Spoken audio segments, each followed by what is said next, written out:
సింధూర్తో పాకిస్తాన్ని చావుదెబ్బ కొట్టింది భారత్. ఎంతలా అంటే కనీసం కోలుకోలేని దెబ్బని. ఇప్పటికిప్పుడు వాళ్ళు మళ్ళీ వాటిని నిర్మించుకోవాలన్నా కూడా కొన్ని ఏళ్లు పడుతుంది.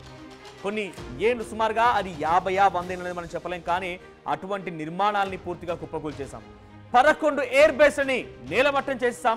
సుమారుగా చాలా కీలకమైనటువంటి ఆ స్థావరాలనే కుప్పకూల్చేసాం. సో ప్రస్తుతానికి ఆ ఎయిర్ బేసెస్ ని కూల్చేసిన తర్వాత దాని తాలూకా జియోస్పేషియల్ సంబంధించినటువంటి ఆ డేటాని, ఇంటెలిజెన్స్ డేటాని డామియన్ సైమన్ అనే ఒక పరిశోధకుడు బట్టబయలు చేశాడు. ఆ విజువల్స్ చూస్తే డెఫినెట్ గా మీరు కూడా ఆశ్చర్యపోవాల్సింది. ఒకసారి ఆ దృశ్యాలు చూద్దాం ముందుగా. సో ఇదంతా కూడా కమాండ్ కంట్రోల్ సెంటర్. ఇది మురిద్ ఎయిర్ బేస్ సంబంధించినటువంటి ఒక ప్రాంతం. సో మురిద్ ఎయిర్ బేస్ ని కుప్పకూల్చాం. 11 ఎయిర్ బేస్ లో ఇది కూడా చాలా కీలకం. ఇది మొదట నువ్వు చెప్తుంది ఒకటే, సర్గోదా, మురిద్, నూర్ఖాన్ ఈ 3 ఎయిర్ బేస్లు కూడా పాకిస్తాన్ కి చాలా కీలకమైన ఎయిర్ బేస్లు. సో అక్కడి నుంచి చాలా స్థావరాల్ని అక్కడ పెద్ద ఎత్తున ఎక్విప్మెంట్ ని మోహరించి ఉన్నారు. అక్కడి నుంచి దాడులు చేయడం కోసం చాలా పెద్ద ఎత్తున ప్లాన్ చేసి ఉన్నారు. డ్రోన్స్ ని, ఈ మిసైల్స్ ని, ఆ తర్వాత ఇతరత్ర ఎక్విప్మెంట్ మొత్తాన్ని కూడా స్టోర్ చేసేటువంటి ప్రధానమైనటువంటి ఎయిర్ బేస్లే ఈ 3. సుమారుగా 11 ఈ 3 చాలా కీలకమైన ఎయిర్ బేస్లో మీకు చూపిస్తున్న ఈ దృశ్యాలు మొత్తం కూడా కొన్ని మురిద్ ఎయిర్ బేస్ సంబంధించిన దృశ్యాలు. సో ఇక్కడ మీరు దృశ్యాలు గమనించండి. ఇది బిఫోర్, దాడి కంటే ముందు విడుదల చేసినటువంటి శాటిలైట్ చిత్రాలు ఇవన్నీ కూడా. ఆ తర్వాత దాడి తర్వాత ఇక్కడ చూడండి, ఇక్కడ కనబడుతుంది. ఇక్కడ రూఫ్ మీకు అంత క్లియర్ కనిపించకపోవచ్చు, కానీ రూఫ్ డ్యామేజ్ అయింది. Roof section caved in, roof damage, likely damage visible on upper floor exterior. So ఇదంతా కూడా డ్యామేజ్ అయిన దృశ్యాలు. సో వాళ్ళు ఏం చెప్తున్నారు పదే పాకిస్తాన్ మా దగ్గర ఏం జరగలేదు, అంతా సేఫ్గానే ఉన్నాం, మేమంతా సవ్యంగానే ఉన్నామని చెప్తున్నారు కదా. ఇది ఒకటే ఇంకా కేవలం శాంపిల్ మాత్రమే. ఇంకా నూర్ఖాన్ ఎయిర్ బేస్ అని ఒకటి ఉంది. ఆ నూర్ఖాన్ ఎయిర్ బేస్లో కూడా చాలా దారుణమైన సిచ్యువేషన్ని భారత్ వాళ్ళకు చూపించింది. ఒకానొక సందర్భంలో పాకిస్తాన్ ఏదో చేద్దాము, చైనా మాకు సపోర్ట్ ఇస్తోంది, టర్కీ నుంచి డ్రోన్స్ వస్తున్నాయి, చైనా నుంచి మిసైల్స్ వస్తున్నాయని పెద్ద ఎత్తున అత్యాశకు పోయి మేకపోతు గాంభీర్యాన్ని ప్రదర్శించింది. కానీ ఎప్పుడైతే మనం ఈ ఎయిర్ బేస్ని కుప్పకూల్చేసామో, ఆపరేషన్ సింధూర్ పేరుతో మన బ్రహ్మోస్ ని ప్రయోగించి ఈ 11 ఎయిర్ బేస్ని మనం నేలమట్టం చేస్తామో, అప్పుడు వాళ్ళకు ఒక ఆలోచన వచ్చింది. ఎందుకంటే మన దగ్గర ఉన్నది కాస్త ఊడిపోయింది. ఇక చేసేది ఏం లేదు. చైనా నుంచి మిసైల్ వచ్చినా, టర్కీ నుంచి డ్రోన్లు వచ్చినా ప్రయోగించాల్సి ఏదో ఒక చోట మనం వాటిని స్టోర్ చేసుకోవాలి కదా. ఆ స్టోర్ చేసిన ప్రాంతాన్ని భారత్ నేలమట్టం చేసినాక ఇంకా ఒరిగేదేముంది. ఇక్కడ మీరు డైరెక్ట్గా స్క్రీన్ పై ప్లే చేస్తాం చూడండి. అక్కడ ఆ తేడాలు గమనించండి. దాడికి ముందు, దాడి తర్వాత తేడాలు గమనించండి. ప్రీ స్ట్రైక్ ఇమేజ్ ఫెసిలిటీ అన్డామేజ్డ్, చాలా క్లియర్గా ఉంది. ఎటువంటి డ్యామేజెస్ ఏం లేవు, అంతా సవ్యంగానే ఉంది. అటువైపు దాడి తర్వాత చూడండి, likely damage visible on upper floor of exterior, roof damage. ఆ దృశ్యాలు చూస్తే మీకు అర్థమవుతుంది. సో ఇంకోవైపుగా ఇంకొన్ని విజువల్స్ కూడా ఉన్నాయి. పీసారి ఇంకొన్ని విజువల్స్ కూడా ప్లే చేయండి. సో ఇది చాలా డేంజరస్. చూడండి, ఇక్కడ pre strike facility and trucks undamaged. ఇక్కడ ఈ దృశ్యాల్లో కొన్ని ట్రక్స్ ప్లేస్ చేస్తున్నాయి. డైరెక్ట్గా స్క్రీన్ ప్లే చేసుకోండి. సో ఇక్కడ కొన్ని ట్రక్స్ డ్యామేజ్ ప్లేస్ చేసి ఉన్నాయి. ఆ తర్వాత పక్కనే కొన్ని ఫ్లోర్స్ ఉన్నాయి. అదే ఒకసారి మీరు డైరెక్ట్గా కుడివైపు చూడండి. దాడి తర్వాత దృశ్యాలు గమనిస్తే ట్రక్స్ మొత్తం కూడా పూర్తిగా శిథిలమైపోయాయి. ట్రక్స్ మొత్తం కూడా శిథిలమైపోయాయి. శిథిలాలు మొత్తం కూడా అక్కడ పడి ఉన్నాయి. అటువైపుగా partial damage visible to adjacent building. పక్కనే మొదటి దృశ్యాలు మీరు గమనిస్తే పక్కన బిల్డింగ్ కనబడుతోంది ట్రక్ పక్కనే. కానీ రెండో విజువల్ చూడండి, ఆ ట్రక్ పక్కనటువంటి ఆ బిల్డింగ్ మొత్తం కూడా కుప్పకూలిపోయింది. సుమారుగా post strike special use trucks destroyed. So ఎవరైతే స్పెషల్ పర్పస్లో యూజ్ చేసిన ట్రక్స్ ఉంటాయి కదా, యుద్ధ సామాగ్రిని తరలించడం కోసం యూజ్ చేసే ట్రక్స్ మొత్తాన్ని కూడా కుప్పకూల్చేశారు, నేలమట్టం అయిపోయాయి. ఇవి తాజా దృశ్యాలు. సో ఇప్పుడు ఎందుకు మళ్ళీ ఈ సమయంలో చూపించాల్సి వస్తుందనంటే, మళ్ళీ చెప్పాల్సిన ఒక అంశం ఏంటంటే, ప్రపంచ దేశాలు మొత్తం చూస్తున్నాయి. మన నుంచి operation Sindoor out reach team కూడా వెళ్ళింది కదా. సో అవుట్ రీచ్ టీమ్ దగ్గర ఇవన్నీ దృశ్యాలు ఉన్నాయి. సో వాళ్ళు ఏం చెప్పాలనుకుంటున్నారంటే, ఆపరేషన్ సింధూర్ ద్వారా మేము టార్గెట్ చేసింది కేవలం వాళ్ళ ఉగ్రస్థావరాలనే. కానీ ఆ తర్వాత ఎప్పుడైతే వారు రిటీలియేట్ చేసి దాడులు చేయడం ప్రారంభించారో, మా సివిలియన్స్ పైన భారతీయుల యొక్క రక్తాన్ని నేల చిందించారు. అప్పుడు మొదలుపెట్టింది అసలు యుద్ధం భారత్. ఆపరేషన్ సింధూర్ ఫేజ్ 2లో ఏకంగా ఈ టెర్రర్ క్యాంప్స్తో పాటుగా ఎయిర్ బేసెస్ నిలమట్టం చేయడం ప్రారంభించిన తర్వాత పాకిస్తాన్కి ఎటువంటి అవకాశం లేదు. సో ఇందుకే పాకిస్తాన్ మోకరిల్లింది. ఇప్పుడు సీజ్ ఫర్ అండర్స్టాండింగ్ అనేది భారత్ ఎందుకు ఒప్పుకుందనంటే, ఒకానొక సందర్భంలో నిజంగా చాలా లోతుగా మానవతా దృక్పథంతో కోసం ఆలోచిస్తే కనుక పాకిస్తాన్ ఒక చచ్చిన పాము లాంటిది, ఇంకా చంపాల్సిన అవసరం లేదనే రకంగా ఊలిపోయింది. ఇక మురిద్ సంబంధించి ఒకసారి ప్లే చేయండి పీసీఆర్. మురిద్ ఎయిర్ బేస్ మీకు దృశ్యాలు చూపిస్తాను. ఆ మురిద్ ఎయిర్ బేస్ దృశ్యాలు చూస్తే అండర్ గ్రౌండ్ లో కూడా ఆ దృశ్యాలు ఇక్కడ చూడండి. ఇదంతా కూడా మురిద్ ఎయిర్ బేస్ సంబంధించింది. మురిద్ ఎయిర్ బేస్ ఇది. సో ఇదంతా కూడా ఫెన్సింగ్. ఇక్కడ చూడండి, ఇదంతా ఒక ఫెన్సింగ్ చుట్టూరా ఇక్కడ నుంచి ఇదంతా కూడా ఒక ఫెన్సింగ్. పూర్తిగా ఆ ఎయిర్ బేస్ చుట్టూ ఏర్పాటు చేసుకున్న ఫెన్సింగ్. సో ఇక్కడ ఇదొక చెక్ పోస్ట్ ఎంట్రీకి, తర్వాత ఫెన్సింగ్, ఇక్కడ ఎంట్రెన్స్. ఇదేంటి ఎంట్రెన్స్ అని అంటే కనుక అండర్ గ్రౌండ్ లో కూడా ఉన్నాయంట వాళ్ళకి. అండర్ గ్రౌండ్ లో కూడా ఎక్విప్మెంట్ దాచేసుకున్నారట. అండర్ గ్రౌండ్ లో ఎక్విప్మెంట్ దాచేసుకున్న నేపథ్యంలో చాలా ప్రెసిషన్ టార్గెట్స్ అన్నారు చూసారా. భారత్ కి ఇన్ఫర్మేషన్ మొత్తం ఉంది.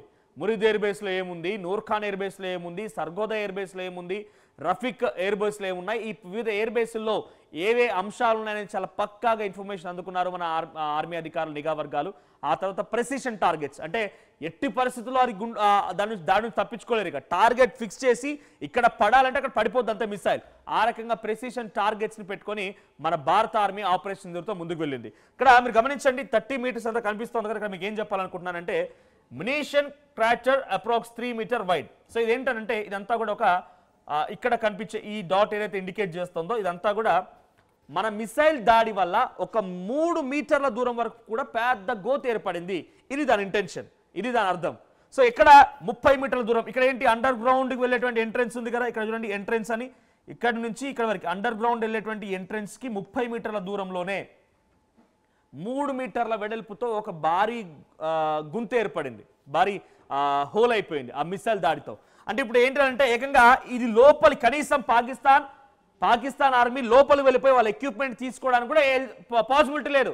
ఎందుకంటే ఈ గోత్ ఏదైతే ఉందో ఎంట్రెన్స్ దగ్గర దాడి చేశారు కాబట్టి ఇప్పుడు వాళ్ళకి లోపల వన్స్ భూమిలోకి అది చొచ్చుకు వెళ్ళిందనంటే లోపల కూడా కదలికలు ఉంటూ ఉంటాయి, సప్రెస్ అవుతూ ఉంటాయి కాబట్టి సో ఆ సిచ్యువేషన్లో ఎంట్రెన్స్ కూడా క్లోజ్ అయిపోయింది.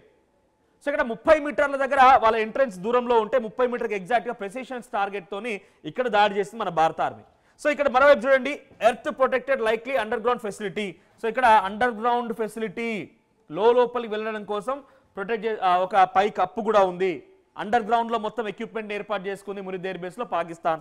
మరోవైపుగా earth protected like underground facility. So ఇక్కడ కూడా ఒకటి ఉంది, ఇటువైపు ఎంట్రెన్స్, ఇటువైపు ఎంట్రెన్స్. సో మనల్ని టార్గెట్ చేసింది ఇక్కడ ఎంట్రెన్స్, మొదటి ఎంట్రెన్స్ దగ్గర టార్గెట్ చేశారు. సో ఇంత ఎందుకు మనం దాని కీలకంగా చెప్పాల్సి వస్తుందంటే కనుక ఇక్కడ చూడండి ఫెన్స్ ఉంది, ఆ తర్వాత వివిధ ప్రాంతాలకు సంబంధించి టవర్స్ ఉన్నాయి, అంటే వాచ్ టవర్స్ ఉన్నాయి, ఫెన్సింగ్ ఉంది. అంత కీలకంగా గ్రౌండ్ లెవెల్ వేయడం కోసం ఎంట్రెన్స్ ఏర్పాటు చేసుకున్నారంటే చాలా కీలకమైనటువంటి వార్ ఎక్విప్మెంటే పాకిస్తాన్ అక్కడ దాచిపెట్టింది. దాన్ని కుప్పకూల్చే ప్రయత్నం, దాన్ని నిలమట్టం చేసే ప్రయత్నం మన భారత ఆర్మీ చేసింది. సో తర్వాత ఇక్కడ మీకు మరికొన్ని చూపిస్తాను. ఎర్త్ మూవర్స్ ట్రావెలింగ్ అంటే ఎక్విప్మెంట్ని ట్రావెల్ చేయడం, ఎక్విప్మెంట్ని తరలించడం కోసం ఉపయోగించేవి. బిల్డింగ్స్ డెమాలిష్డ్, తర్వాత earth mover possibly light tower, తర్వాత post strike debris cleanup image. So ఇవన్నీ కూడా ఏంటంటే ఇమేజెస్ అన్ని కూడా అక్కడ కుప్ప కూల్చినటువంటి దృశ్యాలు. సో ఇప్పుడు మళ్ళీ ఎందుకు చెప్పాల్సి వస్తుంది విషయాలంటే Pakistan had no chance. Pakistan మళ్ళీ వీటిని నిర్మించడం కోసం, పాకిస్తాన్ మళ్ళీ వీటిని సంసిద్ధం చేసుకోవడం కోసం కొన్ని ఏళ్ళు పడుతుంది. పాకిస్తాన్ ఇప్పట్లో మరోసారి యుద్ధానికంటే ఎట్టి పరిస్థితులు సాధ్యం కాదు. అందుకే నిన్న ఇరాన్కి వెళ్ళినటువంటి పాకిస్తాన్ ప్రైమ్ మినిస్టర్, పాకిస్తాన్ ప్రధాని షహబాజ్ షరీఫ్ ఏమంటున్నారంటే మేము కూర్చొని మాట్లాడుకుంటాం, కాశ్మీర్ గురించి మేము ఆలోచిస్తాం, అవసరమైతే కాశ్మీర్ని భారత్కి అప్పగించేస్తాం అన్న రకంగా మాట్లాడుకొచ్చాడు ఆయన. ఇదంతా ఊరికేనంటారా? మన భారత ఆర్మీ చేసినటువంటి ఈ యొక్క ధైర్య సాహసాలే ఈ రోజు పాకిస్తాన్ ముచ్చుమడిలో పట్టించే. ఏకంగా పాకిస్తాన్ ప్రధాని నోటి నుంచి, ఆ పాపిస్టి మీద నోటి నుంచి కాశ్మీర్ గురించి మేము కూర్చొని మాట్లాడతాం, కాశ్మీర్ అవసరమైతే భారత్కి అప్పగిస్తామనేటువంటి ఒక వ్యాఖ్య కూడా చేసుకొచ్చాడు. ఆ మాట వారి నోటి నుంచి వచ్చిందని అంటేనే అర్థం చేసుకోండి పాకిస్తాన్ ఎంతలా భారత్ అల్లాడించిందనేది, పాకిస్తాన్ ఎంతలా ముచ్చమట్లు పట్టించిందనేది. Pakistan had no chance ever. పాకిస్తాన్కి ఇప్పటివైతే అవకాశం లేదు. ఇక వీటిని పునర్నిర్మాణం జరపాలి, వీటన్ని మళ్ళీ తిరిగి ఉపయోగం తీసుకురావాలంటేనే కనుక కొన్ని ఏళ్లకేళ్లు బట్టి అవకాశం ఉంది. ఇప్పట్లో పాకిస్తాన్ ఏం చేయలేదు. కనీసం చైనా నుంచి మిసైల్స్ వచ్చినా, టర్కీ నుంచి డ్రోన్స్ వచ్చినా వాటిని ఏర్పాటు చేయడం కోసం, వాటిని స్థావరాలుగా ఏర్పాటు చేయడం కోసం కొన్ని సంవత్సరాలు పడుతుంది. అంత ఈజీగా మళ్ళీ ఎయిర్ బేసెస్ని రీకన్స్ట్రక్ట్ చేయడం, మళ్ళీ పునరుస్థానాన్ని తీసుకురావడం కోసం కొన్ని సమయం పట్టే అవకాశం ఉంది. కాబట్టి గత్యంతరం లేక మోకాలపై కూర్చొని మోకరిల్లిపోయి భారత్తో సీజ్ ఫర్ అండర్స్టాండింగ్కి వచ్చి ఆ తర్వాత ఇప్పుడు ఏకంగా ఇరాన్కి వెళ్ళిపోయి ఇరాన్ పర్యటనలో ఉన్నటువంటి పాకిస్తాన్ ప్రధాని నేను కాశ్మీర్ గురించి కూర్చొని మాట్లాడుకుంటాం మేమంతా కలిసి, అవసరమైతే కాశ్మీర్ని పాకిస్తాన్కి అప్పగిస్తామని ఒక వ్యాఖ్య చేసుకొచ్చాడు. శివని చూసిన తర్వాత మీకేమనిపిస్తుంది? ఇక పాకిస్తాన్ ఇంకా భారత్పై గెలవగలుగుతుందా? చైనా నుంచి మిసైల్స్, బంగ్లాదేశ్ నుంచి సపోర్ట్ వచ్చు, టర్కీ నుంచి వచ్చిన మలేషియా, ఇండోనేషియా ఇటువంటి దేశాలు ఏకంగా మన భారత్ పైన సైబర్ దాడులకు పాల్పడినా ఏం చేసినా కూడా వాళ్ళంతా ఏం చేయలేకపోతారు. సో పదే మేము చెప్తోంది ఒకటి ఏంటంటే పాకిస్తాన్ ఏం చేయలేదు. అలాంటి సిచ్యువేషన్లోనే మన దగ్గర ఉన్నటువంటి పాకిస్తాన్ సానుభూతి పరులు, బంగ్లాదేశ్ సంబంధించిన కొంతమంది వ్యక్తులు ఎవరైతే ఇప్పుడు బంగ్లాదేశ్ కూడా మన భారత్కి యాంటీగా మారిపోయింది కాబట్టి ఆ బంగ్లాదేశీయులు ఇతరాతర దేశాలకు సంబంధించి వారైతే రాడికల్ ఆలోచనతో ఉగ్రవాదానికి సంబంధించి తెరలేపాలంటే ఒక ఆలోచనతో ఉన్న వారంతా కూడా స్లీపర్ సెల్స్గా మారిపోయి ఇక్కడ మారణ హోమం మారణ దాడికి క్రియేట్ చేసే అవకాశం ఉంది. సో అటువంటి వారిని పసిగడితే we have no threat from anything. మనకి ఎక్కడి నుంచి థ్రెట్ ఉండకపోవచ్చు, ఆల్రెడీ పాకిస్తాన్ని కొల్లగొట్టేశాం. సో అటువంటి వారిని గమనించడంలో కనుక మనం కొంత కీలకమైన బాధ్యత కనుక తీసుకొని స్లీపర్ సెల్స్ ఎవరైతే రాడికల్ ఆలోచనలతో ఉండి ఇక్కడ మారణహోమం సృష్టించాలి, దాడులకు పాల్పడాలి అనేటువంటి ఆలోచనతో ఉన్నవారు మాత్రమే ఇప్పుడు యాక్టివ్ అవుతున్నారు. సో పాకిస్తాన్ కుప్పకూలిపోయింది కాబట్టి వాళ్ళు యాక్టివ్ అవుతున్నారు. వాళ్ళని గమనించండి, దయచేసి వాళ్ళ ఇన్ఫర్మేషన్ పోలీసులకు షేర్ చేయండి. మీరు కనుక ఎవరైనా అనుమానితులు కనిపించినా వెంటనే వారి సమాచారం షేర్ చేయండి. సో మీ చుట్టూ ఇంకెవరైనా అటువంటి అనుమానాలు ఉన్నా కామెంట్ చేయండి. అట్ ది సేమ్ టైం ఇంకా పాకిస్తాన్ లేచే అవకాశం అయితే లేదు. సో ఒకసారి నాతో పాటు మీరు కూడా ప్రౌడ్గా చెప్పండి, మేరా భారత్ మహాన్, భారత్ మాతాకి జై అని చెప్పి. ప్రపంచంలో ఏ మూల ఏ క్షణం ఏం జరుగుతుందో వేగంగా తెలుసుకోవడానికి తొలి వెలుగు వాట్సాప్ ఛానల్ని ఫాలో చేయండి.